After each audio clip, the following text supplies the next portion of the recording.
If you're waking up at 3 a.m., something must be wrong with you. That's the kind of thing people say, like it's a diagnosis, like your body's broken, your hormones are rebelling, or your age is finally catching up to you in the form of midnight chaos. Well, I'm here to tell you, no, that's not it. If you're an older woman waking up in the stillness between 3 and 5 a.m., it might not be a flaw. It might be an invitation. Welcome, dear soul, to Buddhist wisdom for the elderly, where we see these strange nighttime wake-ups not as problems, but as portals. This video isn't about fixing you. It's about gently guiding you through 7 surprising things you can do when you find yourself awake before the birds. Some are spiritual, some are scientific. All of them are hidden treasures, little moments of wisdom we miss in the rush of daily life. And part number 4 is the one you'll want to lean into, because when your body feels tangled and twitchy, gentle movement can do what no pill can. It resets your nervous system, grounds your spirit, and whispers, "You're safe now, you can rest." So if you've been waking up and wondering, why now? Stay with me. That question may become your softest teacher. If this speaks to you, please like and subscribe to help us reach 1,000 subscribers and keep creating more heartful content for beautiful aging souls like yours. Let's begin, not with panic, but with presence. Part 1, talk to your ancestors. Memory, connection, and the quiet hour. So, it's 4:07 a.m. and you're lying in bed, awake again. Your body feels heavy, but your mind is floating somewhere between 1963 and the smell of your grandmother's kitchen. You're remembering a conversation you haven't thought about in years, or a song your mother used to hum. Or maybe you're not even sure where the feeling is coming from, but it's real, almost like someone's in the room with you. And maybe they are. Now, don't worry. I'm not suggesting your great Aunt Martha is sitting at the foot of your bed in ghostly silence, but I am suggesting something softer, quieter, more heartful. Something that happens when time gets wobbly, like it does between 3 and 5 a.m. Maybe, just maybe, those early hours are a kind of reunion. See, science tells us that as we age, our long-term memory becomes more vivid. The prefrontal cortex and limbic systems start whispering to each other more clearly in the early morning. This is when the old reels start playing. Not because you're losing your marbles, but because your inner archive is alive and well. And in the stillness of night, there's finally enough quiet for it to speak. Now pair that with what the Buddhists have known for centuries. The veil between the worlds gets thin in the wee hours. In Tibetan practice, there's something called bardo time, a space between sleep and waking, life and death, thought and silence, a space where things pass through. And one of the things that often drifts through at 4:07 a.m.? Your ancestors. Not with smoke and mirrors or rattling chains. No. They arrive through a scent, a memory, a sudden tear that shows up before a thought has even formed. I once had a woman in her 70s tell me that every time she woke up at 3:30, she felt her grandmother checking in. Not as a ghost, more like a presence, a warm hand on her back, a memory of being held, a reminder.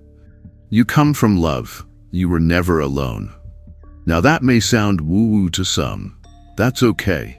You don't have to believe in spirits to know that our memories carry weight, that the people who shaped us don't just disappear, they echo in us. And maybe, just maybe, they visit when we finally sit still enough to hear them.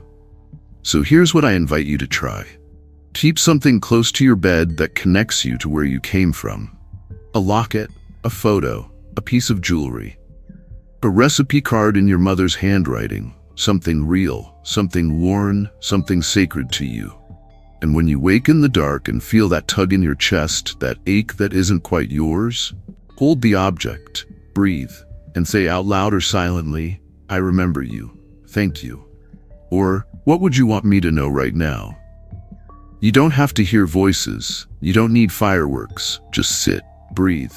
Maybe you'll cry, maybe you'll smile, Maybe nothing will happen, and yet somehow you'll feel more held than before.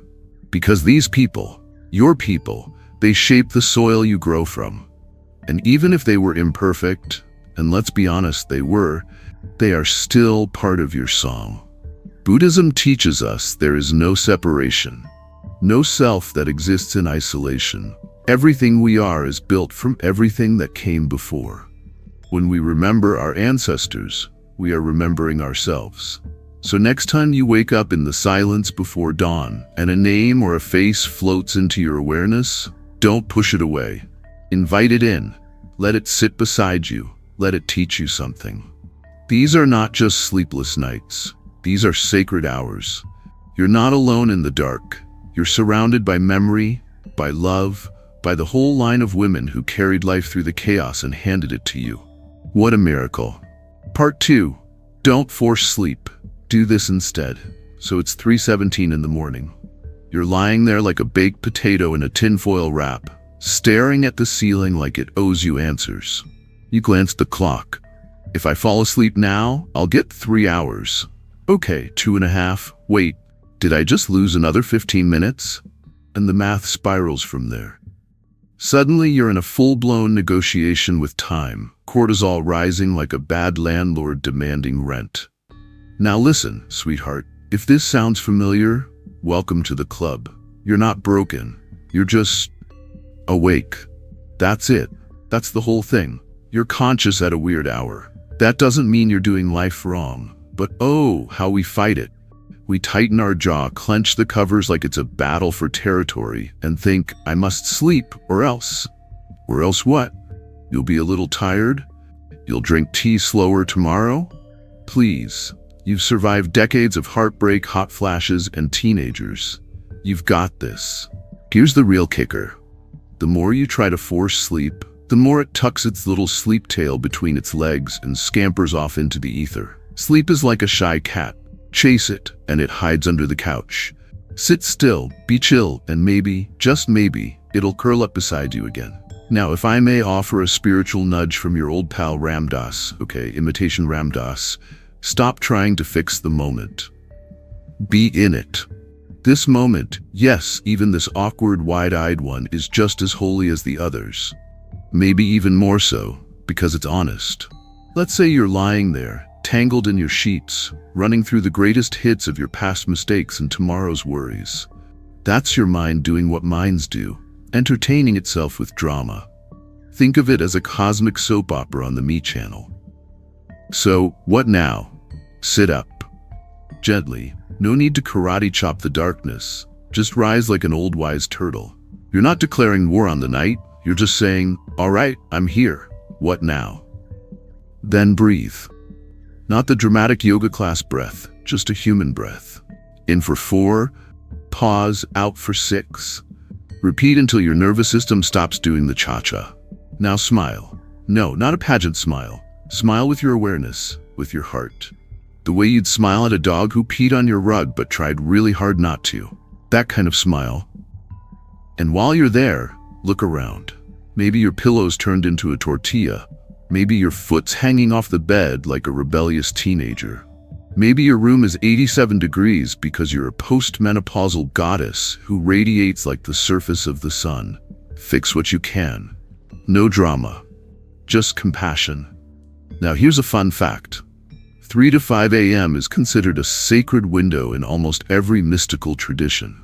Brahma Muhurta in yoga, lung time in Chinese medicine, witching hour if you're into the spooky stuff. Even monks wake up around this time. The universe is up to something. Maybe it woke you too. So keep a little notebook next to the bed. Not because you're writing the next great American novel, but because sometimes the stuff that comes through your sleepy mind at 3:27 a.m. is actually gold. Or weird, or both. Write it anyway. I forgot to buy bananas, and what is forgiveness can share a page.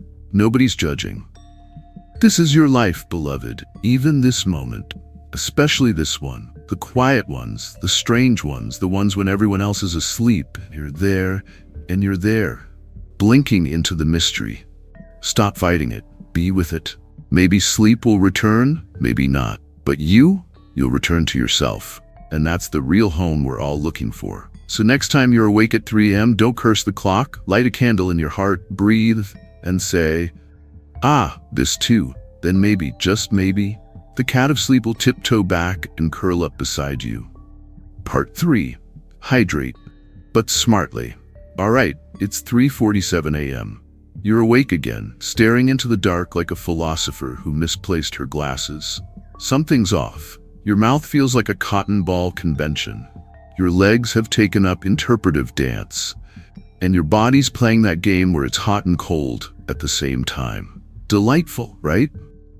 Now, before you assume you're unraveling at the cellular level, pause. This might not be spiritual warfare or menopause gone rogue. It might just be dehydration. Yep, that's it. Simple, sneaky, and strangely common. See, while you were peacefully drooling on your pillow for a couple of hours, your body was busy losing water. Through your breath, through sweat, through whatever mysterious ways the body operates while you're unconscious. And now, here you are, awake because your body's waving a little white flag. Hey, could you help me out here? But here's the deal. Middle of the night hydration requires a certain finesse.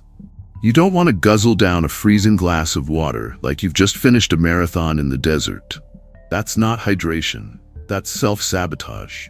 Imagine your nervous system is an old jazz musician just trying to wind down, and you barge in with a tuba and a bucket of ice. Don't do that. Instead, be gentle, be elegant, be a midnight water monk.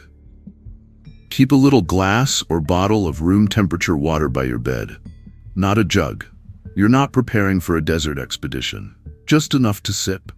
Maybe even slightly warm. Yes, warm water. I know that sounds like something your grandma would insist on while wearing fuzzy socks, but guess what? She was right, again. Warm water slides down the throat like kindness itself. It says, "Hey nervous system, it's okay, we're just passing through." No shocks, no stomach confusion, just love in liquid form. And if you want to go from smart hydration to spiritually advanced hydration, here's a trick.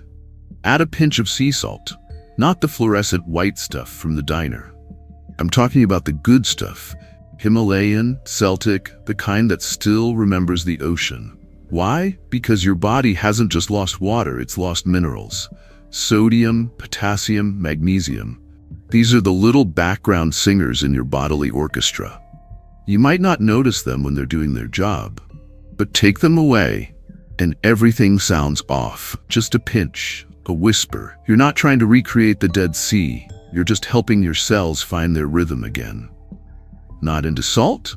Fine. A squeeze of lemon will do. Adds a little potassium, a little brightness, a little zing to your otherwise twilight gloom. Still feeling restless? Brain playing old reruns of awkward conversations from 1992? Try this, chamomile tea. Brew it before bed, let it cool a bit, and leave it by your bedside in a thermos. Not piping hot, not sweetened like it's a dessert, just simple.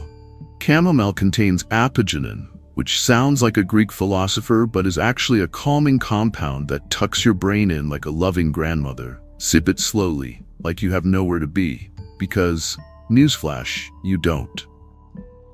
This isn't about tricking your body into sleep. This is about creating a moment of quiet kindness for yourself. A middle-of-the-night ritual that says, even here, I am worthy of care. Because you are. Even at 4 a.m. Especially at 4 a.m. So next time you wake up parched and twitchy, don't stomp off to the kitchen and chug from the tap like a sleep-deprived camel. Sit up, sip something warm, whisper a blessing to your organs, and then, maybe, just maybe, your body will exhale, your mind will soften, and sleep will sneak back in, like a cat who's forgiven you for ignoring her earlier. Sweet dreams, hydrated soul. Part 4, move gently. Reset your body. It's 4:23 a.m., and let's be honest, you've officially entered the toss and turn Olympics. You're flipping from side to side like a goldfish on a trampoline. Your sheets are wrapped around your legs like a straitjacket, and your brain is hosting a late-night improv show starring every awkward moment from the past 50 years. You think, if I just stay very still and breathe like a yogi, maybe sleep will sneak back in. But your body? Oh no. It's got plans. Your neck is stiff, your knees are rebelling, your back is writing a letter to the United Nations. My dear, I have news for you. You need a reset. Now, I'm not suggesting you leap out of bed and do sun salutations in your bathrobe while chanting Sanskrit, unless you want to, and if so, please record it, because I would very much like to see that. What I am suggesting is this. When your body's buzzing like a fridge with a bad motor, get up gently and give it some love. See, we tend to treat the body like it's this inconvenient suitcase we have to lug around. But the body is not the problem. It's not even trying to betray you. It's trying to talk to you. But it speaks in tight shoulders and twitchy legs, in sighs and creaks, in the language of "I've been lying here too long and I forgot how to feel good." So let's get you there. Slowly, lovingly. Step 1. Sit up. Not like you're waking up for a fire drill. Like you're slowly surfacing from the ocean. Drape your legs over the side of the bed, or prop yourself up against your pillow pile. Let your spine unfurl like an old scroll. Step 2. Move your neck. Drop your chin toward your chest, then roll it gently to the right. Breathe, then roll to the left. This isn't about cracking bones. It's about letting your nervous system know the war is over. That you're not under siege. That you're just awake. Step 3. Shrug those shoulders. They've probably been curled up by your ears like scared turtles. Raise them high, like you're saying, "I don't know," to the universe, and then let them drop with an exhale. Do this a few times. It's like shaking the dust out of your soul. Step 4. The lazy stretch. Scoot to the edge of your bed and let your torso fold forward. No form, no pressure. Just bend at the hips and let gravity do the work. Your arms hang like noodles. Your spine gets to sigh. It's not yoga, it's a surrender pose. Step 5. The silly shake. Lift one leg and give it a little jiggle. Now the other, like you're shaking off invisible glitter. It looks ridiculous. It feels ridiculous. That's the point. Restless legs are like toddlers. They just want attention. Give them some love and they'll settle down. And if your feet are cold, warm them. Rub your hands together, cup them over your toes like you're whispering a bedtime story to them. The body needs warmth to feel safe, and sleep doesn't visit when we feel like we're camping on an ice block. Here's a little-known scientific nugget for you. Warm hands and feet signal to the brain that it's time to sleep. It's true. Some researcher in a white coat proved that cozy toes equals sleepy brain. Who knew? Buddhism teaches us that the body is a temple, but not the kind you visit once a year in your nice pants. No, it's the kind you sweep gently every day. You bow to it by moving kindly, not forcefully. You bless it not by controlling it, but by listening to it. So when your body starts whining at 4:23 a.m., don't fight it, don't drug it, don't scold it like a bad dog. Move it, gently, sillily, lovingly. And maybe, just maybe, it'll sigh with relief and say, "Okay, now I remember, I can rest." And you'll lie back down not like a person defeated by the night, but like a queen who just gave herself permission to feel better. You're doing great, sleepy saint. Part 5. Check your emotions. It might be a signal. So it's 4:12 a.m., and here you are again, blinking in the dark like a mystic with insomnia. And something's different. It's not just the usual grogginess. No. There's a kind of weight in your chest, like someone placed a velvet sack of unsent letters right on your heart. You're not sure if it's anxiety, sorrow, or just the existential hangover from being a sensitive human being in a noisy world. You don't know whether to cry, journal, or eat a waffle. Welcome to the emotional twilight zone. Now I'm going to say something that might sound strange at first. Your emotions might be what woke you up. Not the neighbor's cat, not the bad pillow, not the ghost of caffeine past. Your feelings, the quiet ones.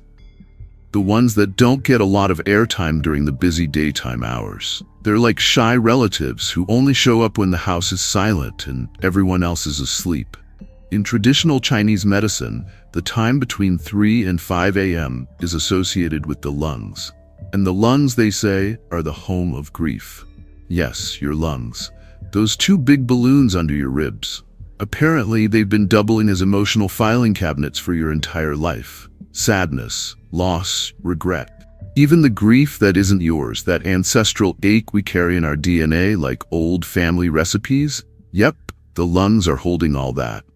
So here's a possibility. You're not waking up because your sleep is broken.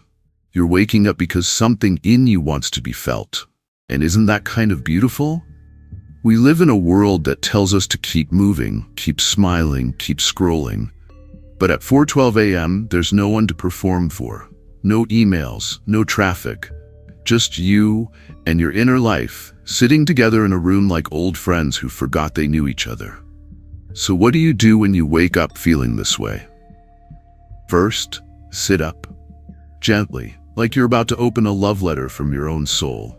Prop a pillow behind your back. Light isn't necessary. Neither is understanding, just presence.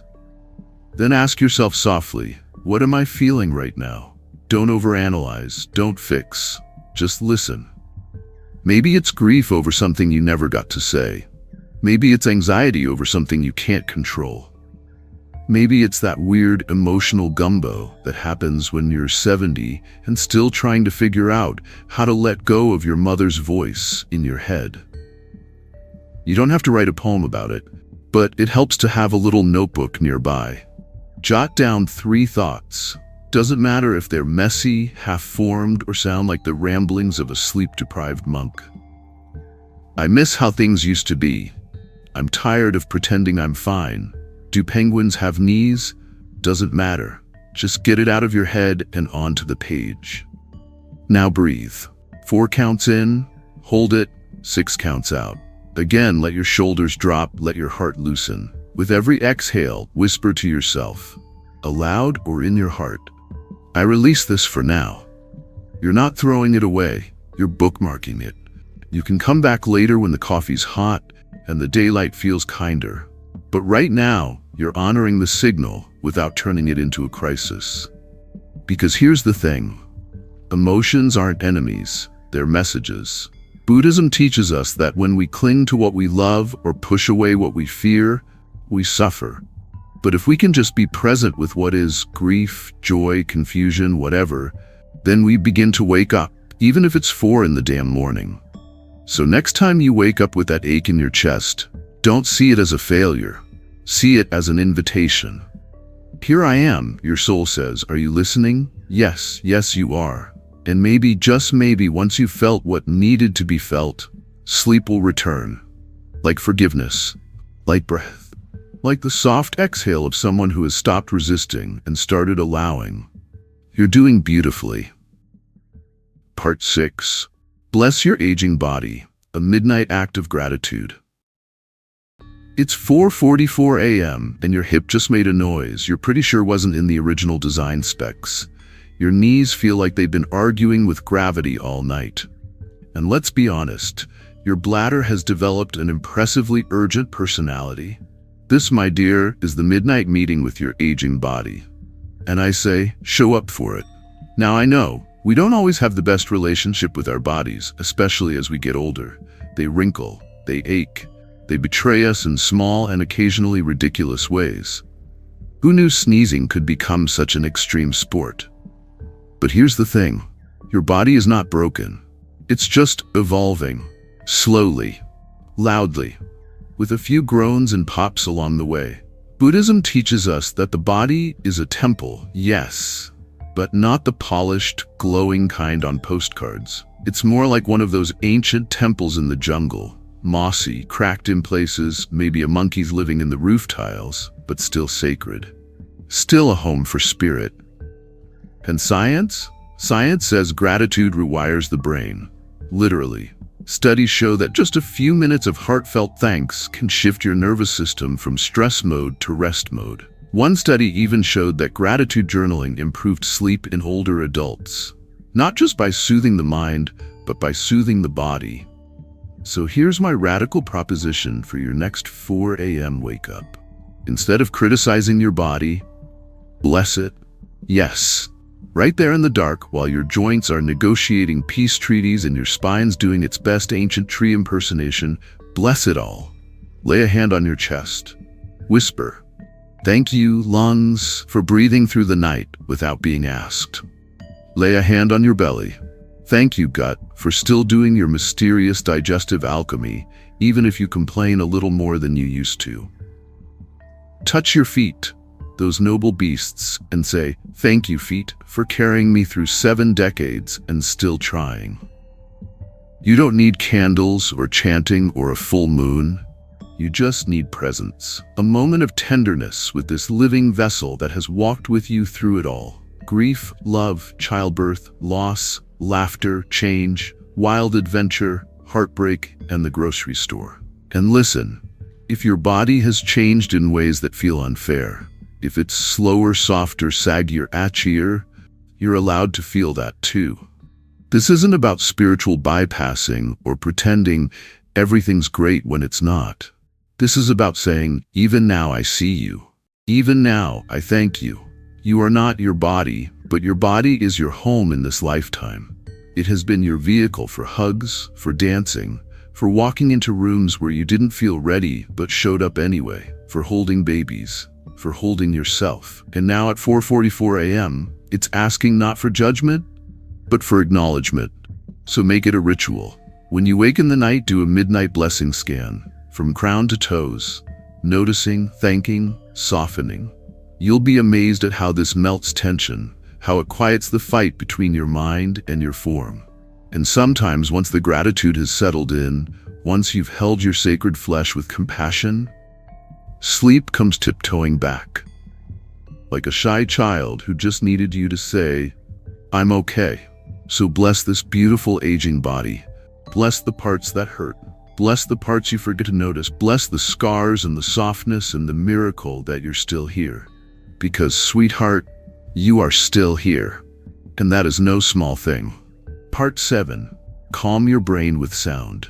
It's 3:58 a.m. and your brain has decided, without consulting you, that now is the perfect time to hold a mental TED Talk.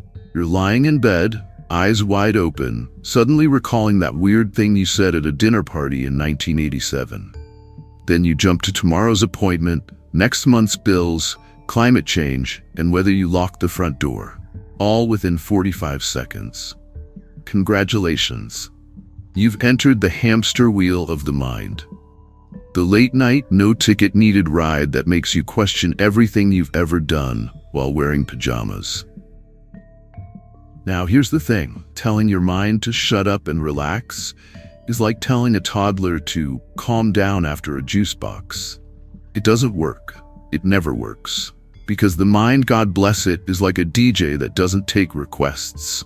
It's gonna spin whatever records it wants, especially when the lights are off and you're too tired to argue. So instead of wrestling with it, let's befriend it. Let's give the mind something to do, but something gentle. Something that lulls it out of its drama and into a kind of spiritual hammock. Enter the healing power of sound. Now, before you go reaching for your phone and diving into TikTok at 4 a.m., which, let's be honest, is the digital equivalent of feeding your brain a pound of sugar while shouting, "Dance monkey," pause. What we're looking for is sound that soothes, not stimulates, that guides, not hijacks. Let me introduce you to one of my favorite sleep companions, pink noise. You've heard of white noise, that hissing TV static that sounds like a ghost is trying to make contact. Pink noise is its chiller, deeper cousin. Think of it as the sound of gentle rain on a roof, wind rustling through leaves, or waves lapping on the shore. It's basically what the universe would sound like if it were trying to lull you to sleep with a lullaby written by trees. Science loves pink noise, by the way. One study from Northwestern University found that pink noise not only helps you fall asleep, it actually improves memory. So yes, the sound of a soft rainstorm might help you remember where you put your glasses tomorrow. You're welcome. You don't need fancy gadgets, just a little speaker. A downloaded track, volume low, Let it blend into the background like the world is whispering, shh, rest now. Not into rain sounds? No problem. Let's go full spiritual spa mode.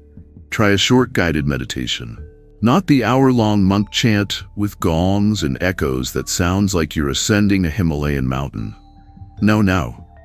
We're looking for 5 to 10 minutes of a calm voice leading you through slow breathing or a body scan. Imagine someone with the voice of Morgan Freeman saying, "Now feel your toes relax," and suddenly you're crying from the beauty of your feet.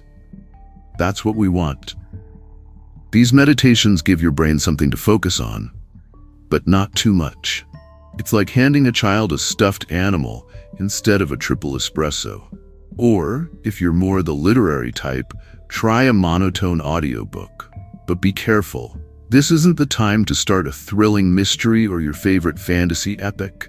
You want something delightfully boring, like a history of moss, or Victorian teacups, or someone reading a list of birds in alphabetical order. The kind of thing that's just interesting enough to keep your mind from spinning, but not interesting enough to keep you awake. Set a sleep timer. Keep the volume low. Let your brain attach to the gentle rhythm of someone saying the nesting habits of the lesser spotted grebe. And before you know it, you're out. Why does this work? Because your brain loves patterns. It's like a puppy. It'll chase whatever you throw at it. So throw it something soothing, something slow, something that sounds like rest. Buddhism tells us that the mind is like a wild elephant, powerful, sensitive, and easily spooked. And what calms an elephant? Not a lecture, not a punishment, just a gentle song, a loving tone, a rhythmic sway. So next time your brain starts galloping at 4 a.m., don't try to wrestle it to the ground. Just turn on the rain, or the voice, or the world's slowest audiobook, and smile. Because even your overthinking mind deserves a lullaby. So here we are, friend. You've made it to the other side of the night. We've wandered together through the quiet space between 3 and 5 a.m., talking to our ancestors, blessing our aging knees, sipping warm water like it's holy, and maybe even giggling at how seriously we used to take sleep. Let's not forget the gems we uncovered. You're not broken, you're being called. Sleep doesn't need to be forced. Hydration isn't just about water, it's about remembering to care for yourself. Your body? It doesn't want to fight, it wants to be gently reset. Your emotions? They don't want to hijack you. They want to be witnessed. Sound? Not noise, but nourishment. And yes, sometimes the people we've lost are sitting beside us at 4 a.m., reminding us we're never truly alone.